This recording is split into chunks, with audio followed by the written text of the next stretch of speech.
So you're on the journey to getting fit and healthy. Awesome. The fact that you clicked on this video tells me that you also care about the health aspect of things and not just about getting ripped and getting that shredded, impressive physique, which is great and that's an awesome goal to have. But the fact that you also care about the health side of things, I think it's even more important because that's the part that allows you to be around for a long period of time, work on your longevity, be able to contribute value to the world for longer, also be able to take care of your loved ones, which are all really awesome long-term goals to have. Now, in this video, what I want to do is share with you 3 tips that will help you be more consistent, get more out of your journey, get better results, and actually make this a lifestyle, because these tips are what helped me personally on my journey, having done this for almost a decade, having done this with 500 plus clients to help them make this transition into a healthier lifestyle. So I'm pretty sure that they will help you on your journey as well. And none of these are some kind of quick fix. I don't have the magical solution. These will take a lot of work to implement, so be ready for that as well. There's no quick fix or kind of shortcut to get to a place that's actually worth getting to. So make sure you're ready to put in hard work, and now let's dive into it. So the first tip that I have for you that's going to help you get fit and healthy, that I wish I did a lot sooner in my own journey, is to quantify everything. And here's what I mean by this. So when I say quantify everything, I mean that you should really look at data and measurement in almost all aspects of this journey. In every single aspect of programming, your training, your nutrition, your other lifestyle factors like your sleep, your recovery, your energy levels, pretty much anything you can quantify, you should be quantifying, because that's going to bring next level awareness to all of these variables. Because this lifestyle isn't just about what you do in the gym. It's not just about what you eat in one single meal or what you do in maybe 1 week. It's actually about becoming aware of all these factors that are influencing your results, and factors like sleep, like stress, like your energy levels, your subjective feeling of well-being. All of that can actually be quantified. And as you start quantifying things and start measuring your performance in all these aspects, you're going to start connecting the dots. You're going to start seeing real feedback for what you're doing, whether it's working, whether it's not working, what you need to work more on, what you need to remove, what is actually taking energy but it's not delivering results. And it's all about feedback. At the end of the day, the way the human body works, and we all know this, it's kind of common sense, is that it's going to be changing over time. So the same training program you started off with probably will not work for a long period of time. Like, your body will get adjusted to it. Now, the fact that if you hit that wall without having any kind of data or understanding what to do or what to measure, what the performance was, you're going to be really lost at some point in time. Now, if you do measure and if you do quantify, if you know what's working and what's not, then you can actually start making positive changes that will reflect in your results, but also you're making changes not just by guessing, but you actually have hard data to make those decisions. And decisions that you make based on hard data are actually very, very valuable decisions. I'm still shocked to this day when I find out that a lot of people trying to get leaner aren't even measuring their body weight. And that's just a basic thing. That's a basic measurement that's so easy to take. You can do it in the comfort of your home. You just have to step on a scale every morning. That's just one example of something that's basic negligence that actually negatively affects your journey quite a lot, because it doesn't give you an insight in what's going on. So that's one of the examples. The other one would be, let's say, tracking your step count. Why would you not want to do that when it's so easy these days? I think phones even have it by default these days, so you can easily just see what your level of activity is. So basics like this should be measured, should be tracked, should be quantified. Same as your training performance in the gym. You should know whether you're getting better or not. How else would you be able to evaluate your effort?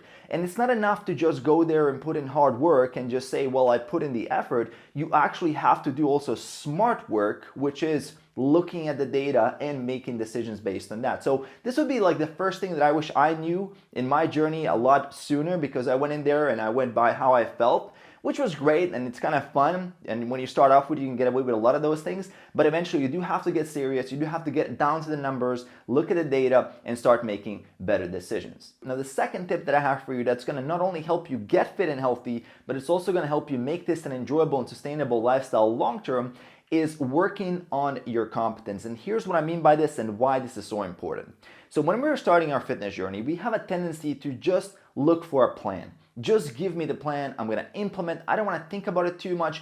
I just want that clarity. That's often what I hear, and that's often what you will also hear when you talk to a lot of people that just wanna get started. And this is okay, especially if you're a busy entrepreneur, a busy professional, you need something that works and you wanna start taking action. And all right, like, it works short term, but long term, the problem with this type of thinking is that it removes competence, which is actually a factor when it comes to developing intrinsic motivation and enjoying the process. Because we don't like to do stuff that we don't know about, that we're not competent in. In order for us to really enjoy something, we do have to have some form of mastery with that thing in order to have that intrinsic motivation to pursue that and to do the behavior for the sake of the behavior rather than having to require some form of external motivation like accountability from an external factor or some form of other external motivation. Now, if we have internal motivation, if we're intrinsically motivated to do that, then we're going to just go out there and do it. You're going to go to the gym without really needing much external motivation, which is great, and you're going to do it for the sake of the enjoyment.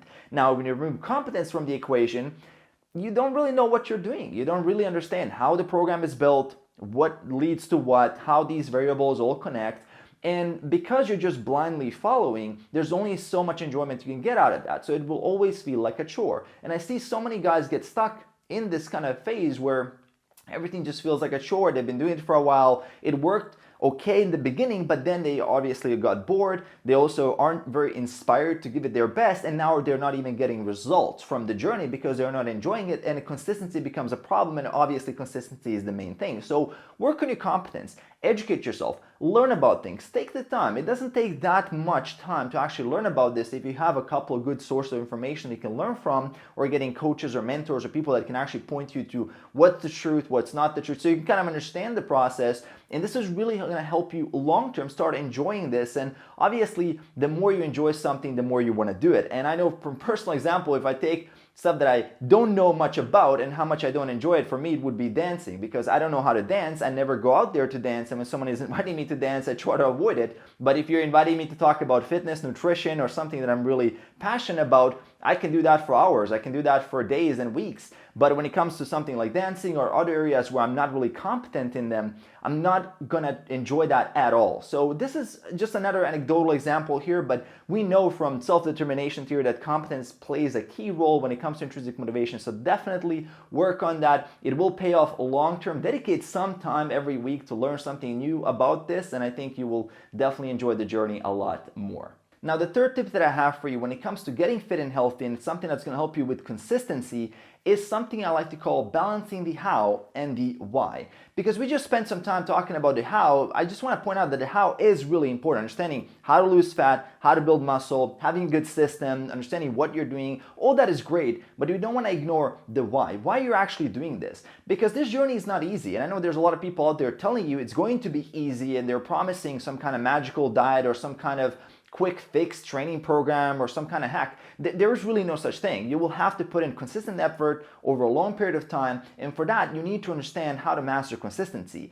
And having a strong why and be able to recall the real reasons for why you're doing this during tough times is going to be critical. Because your life is not as simple and as easy and effortless as that's just not possible. If you're a successful individual, if you're working on yourself, there's going to be a lot of stress. There's going to be things that life is going to throw at you, whether it's work-related, family-related, all kinds of stuff can happen. And during those tough times, this is where life is quote-unquote testing you, and you have to be able to plow through those difficult situations. Now, to do that, you want to be able to recall, why are you really doing this? Because if your reason for getting leaner is to look good on the beach, and that's your only reason, that's not going to be enough. If the situation is very stressful and you're just kind of lackluster about it, you're not going to stick with it, and you're just going to ignore it, and it's going to become a very low priority, and then you're going to let it go, and then you're going to lose all the results you've achieved, or you're not going to be able to achieve any results. So be able to recall the why, and not just during stressful times, but on a regular basis, really remembering, why are you doing this? How important is this to you? Importance of being around for your loved ones for a long period of time, be able to actually run your business or contribute value to the world for longer, be able to be the best human being that you can be. So these are some of my personal reasons, but you could have your own reasons, but it doesn't matter. You have to have them. You have to have something deeper than just that superficial, I want to get abs because it's going to look cool on social media. That's great as a starting point maybe, but eventually you have to move to something deeper, something that's going to be enough to help you go through very, very difficult times, because this journey again will test you. You will have situations like that, and you don't want that to break you. You actually want to go out of those situations even stronger, because that's exactly what happens when you remember your real reasons and you're being tested and you pass that life test. You actually get out of there much stronger, and you're even much more consistent, and you've built an identity around that. You're now the type of person that's consistent no matter what. And when you have that identity, things actually do become a little bit easier. And that's something that we all have to strive for, to really make this a long-term change, something that is going to stick, something that is going to become a part of our identity, who we really are. And that's going to help us, of course, maintain the results and keep getting better results as we go through the journey. Now, one other thing that's going to really help you is if you're new to this channel, make sure to subscribe below. Also hit that bell icon to know notifications. If you enjoyed this video, I'd also really appreciate if you hit that like button below as well. It does help a ton with the algorithm.